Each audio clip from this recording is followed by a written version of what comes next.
सिमरन ma'am, आपसे मुझे एक चीज ये पूछनी है। 20 मई को हनीमून के लिए गए, 22-23 मई से लापता हैं। उसके बाद उनकी तलाश शुरू हुई। मेघालय पुलिस बारिश में उन्हें वहां खंगाल रही है, खोज रही है। 30 मई से 7 जून तक सिमरन इस फ्लैट में बनी हुई थी। क्या एमपी पुलिस का फेलियर आपको नजर नहीं आता कि इंदौर के एक जोड़े की तलाश मेघालय में जारी है और इधर इंदौर में ही लड़की फ्लैट में रह रही है और एमपी पुलिस को जानकारी तक नहीं? जी, देखिए ऐसा है कि पुलिस को सिर्फ एक तरह से, एक ये देश है, इतनी यहाँ पे जनता है। अब ये कहना कि मध्य प्रदेश पुलिस का ही ये कोई कसूर है कि नहीं ढूंढ पाए कि वो रह रहे थे, तो ये तो मैं नहीं मानूंगी कि एक तरीके से सही बात है। पर हाँ, ये होता है कि नेचुरली हम समझना चाहते हैं कि पुलिस अपना कार्य उस तरह से करे कि जाने की कौन कहाँ है। पर ये बहुत ही, आप जैसे कहते हैं, मुश्किल है पुलिस लिए भी इस पॉपुलेशन लेवल पे ये बात। डीजीपी साहब शो पर हैं कि वो उनकी की जानकारी हो कि कौन कहाँ बैठा है किस समय, नहीं, मैं और आपसे उस इसलिए चीज को पूछ रहा हूं नहीं सिमरन करना। Ma'am, sorry to hmm. Interrupt you. Actually देखिए, हम्म। मुख्यमंत्री, मेघालय के मुख्यमंत्री से बात कर रहे हैं। केंद्रीय गृह मंत्री अमित शाह इस मामले में इन्वॉल्व हैं। कैलाश विजयवर्गीय इसमें प्रेशर डाल रहे थे, उन्होंने बात कराई थी। इतना हाई प्रोफाइल मामला, क्या एक विशेष कंसर्न पुलिस का नहीं होना चाहिए था इस केस में, सोनम को लेके या राजा को लेके? हाँ, नहीं नहीं, आपकी बात उस तरह से तो सही है कि कंसर्न होना चाहिए, लेकिन अब हमें ये इन्वेस्टिगेशन से ही मालूम हो सकता है कि किस तरह के पैंतरे खेले, किस तरह की उन्होंने क्या करा अपने आप को, जैसे कहते हैं इम्पर्सनेशन कह देते हैं, या उन्होंने क्या खेल खेला, किस नाम पे वो रह रहे थे, अंडर विच नेम जिसे कहते हैं। तो वो कहना बहुत कठिन है। और जरूर अब मध्य प्रदेश पुलिस इस वक्त तो पूरा उनको योगदान है ही इसमें, इन्वेस्टिगेशन में। ठीक। लेकिन हाँ, कहीं ना कहीं कह सकते हैं चूक हुई है। पर अब इतनी पॉपुलेशन पर, जैसे मैं दोबारा कहूंगी, सिर्फ हाँ, पुलिस नहीं, को ही ये दोष देना। सवाल मैं एक बार जरा अरविंद सर से ले लूंगा, लेकिन सिमरन मैम, क्योंकि आप जी। वकील हैं तो आपसे एक चीज जानना चाहता हूं। हमारे जी। दर्शक जो वकालत नहीं जानते वो ये जरूर जानना चाहेंगे कि देखिए, हमको पता है कि 302 क्या है, उसमें क्या सजा है, लेकिन जी। वो शख्स जिसने हत्या के दौरान निगरानी की कि कोई आ ना जाए, ये 3 लोग, बलवीर, शिलोम और लोकेंद्र, जिनका फ्लैट था, जिन्होंने एविडेंस मिटाने की कोशिश की, छिपाने की कोशिश की, इनकी कितनी हम्म। बड़ी भूमिका, उसमें क्या सजा होती है? जी, ये तो एक कॉन्स्पिरेसी हो गई।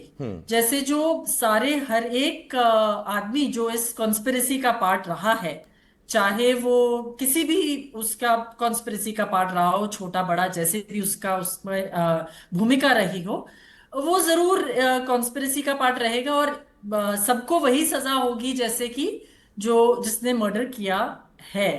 एक तरीके से जैसे जैसे मर्डर का हम सभी जानते हैं, या तो लाइफ इम्प्रिजनमेंट है या डेथ है।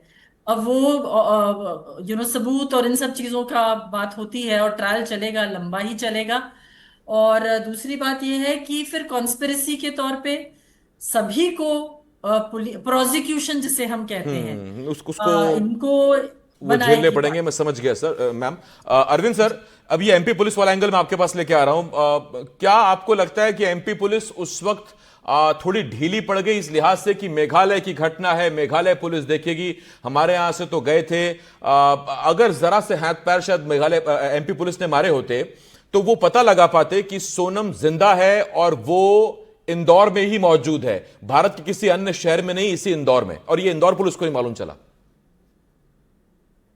देखिए, कभी कभी क्या होता है जब केस दूसरी स्टेट का होता है और जब उसमें केस रजिस्टर हो जाता है, तो बहुत प्रोएक्टिव पुलिसिंग लोकल पुलिस तब तक नहीं करती जब तक कि उनका सहयोग नहीं मांगा जाता। ये कोई बहुत ऐसा रहस्य नहीं है जिस पर से पर्दा नहीं उठा सकती थी इंदौर की पुलिस। ये जो टीम्स हैं इन डिस्ट्रिक्ट्स में, चाहे वो एसओजी हो, चाहे वो सर्विलांस सेल की टीम्स हो, वो सब इसको वर्कआउट कर सकती थी, ऐसा नहीं है। पर यह है कि मुझे नहीं पता कि कितना सहयोग शिलोंग की पुलिस के द्वारा मांगा गया, कितना इंफॉर्मेशन शेयरिंग उनके द्वारा की गई, और क्या उसके बावजूद भी सहयोग नहीं दे पाए। ये बात आपकी कहना ठीक है कि अटपटा लगता है कि जिस लड़की को ढूंढा जा रहा है, पूरा वो नेशनल टीवी पे छाई हुई है, और वो वहीं इंदौर में रह रही है, और उसकी भनक नहीं लगी। ये बात सही है, पर होता क्या है कि कभी कभी गुमनामी में कोई रहता है, बाहर नहीं निकलता है फ्लैट के, और किसी और नाम से किराए पे लिया होता है, तो पता नहीं चल पाता है। एक लड़का एक लड़की हैं, तो एक होता है कि भाई हस्बैंड वाइफ होंगे, कोई होंगे, इसमें क्यों शक किया जाए। पर यह है कि ये प्रश्न तो रहेगा जो आपने कहा, और इसका बेहतर उत्तर इंदौर की पुलिस दे पाएगी। मैं राजेश मेहता जी की एक बात तो जरूर कहना चाहूंगा कि ये कंट्री मेड पिस्टल हैं, चाहे ये उसकी हो 12 बोर का कट्टा हो, चाहे 315 बोर का कट्टा हो। इस पे जो है वो इसमें इसमें मैगजीन वगैरह नहीं लगती, इसमें कार्ट्रिज वगैरह लगते हैं, और पता नहीं किस पोजीशन में मिला है, कितने कार्ट्रिज मिले हैं। मुझे नहीं लगता कि इसमें सर आसानी से ये फिंगरप्रिंट लग कट्टा तो पाएंगे। नहीं अरविंद सर, जहां तक मेरी जानकारी है ये अवैध पिस्टल है और इसी वजह से 2 मैगजीन साथ में रखी मिली हैं। अगर ये कंट्री मेड कट्टा होता तो अच्छा। उसमें फिर वो कार्ट्रिज ही लगती, उसमें मैगजीन की जरूरत नहीं होती। नहीं तो ठीक बात है, फिर बिल्कुल सही है। मैगजीन्स जो मिली हैं, राजेश जी का कहना बिल्कुल सही है कि मैगजीन्स के ऊपर अगर लगाई गई होगी मैगजीन, जाहिर बात उसके है, अंदर लोड रही करते होगी, हुए या पिस्टल चेंज में करते रही। हुए उसमें से आदमी कई बार फिंगरप्रिंट्स मिटाना भूल जाता है। जी, उसमें जी फिंगरप्रिंट आते हैं। हाँ आएंगे, बिल्कुल आएंगे। ठीक, अरविंद सर मैं लौट रहा हूं आपके पास। और क्या राजेश सर इसमें आपको एविडेंस लगता है जो पुलिस को हेल्प कर सकते हैं, या बड़े एविडेंस हो सकते हैं इस केस में? थोड़ा जल्दी सर। अभी जैसा बताया आपने कि इसके साथ मोबाइल भी मिला है, तो ऐसे कोई भी आर्टिकल जो वहां पर मिला है उसके ऊपर हमें सभी पर फिंगरप्रिंट्स जो है ट्रेस